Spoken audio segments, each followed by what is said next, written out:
نبی پاک صلی اللہ علیہ وسلم نے ارشاد فرمایا سونا مسلمان وہ ہے کہ جس کام سے اس کا مطلب نہیں اس کام کو چھوڑ دے۔ اور نبی کریم صلی اللہ علیہ وسلم نے فرمایا قیامت کے دن زیادہ گناہ ان لوگوں کے ہوں گے جو زیادہ فضول باتیں کرتے تھے، ان کے گناہ زیادہ ہوں گے۔ فضولیات سے بچیں، اپنے اوقات کار زندگی میں مرتب کریں۔ ہم پتہ کیا کہتے ہیں، 1 منٹ میں آیا، تو 1 منٹ ٹھہر، میں یہ محاورہ ہے ہمارا، 1 منٹ دے ذرا مجھے۔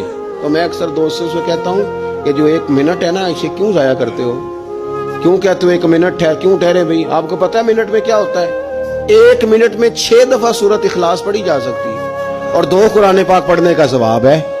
1 منٹ کے اندر 26 مرتبہ کہا جا سکتا ہے سبحان اللہ و بحمدہ سبحان اللہ العظیم۔ اور یہ وہ کلمات ہیں کہ نبی پاک علیہ السلام نے فرمایا زبان سے کہنے آسان ہیں، میزان عمل پر ان کا بڑا وزن ہے۔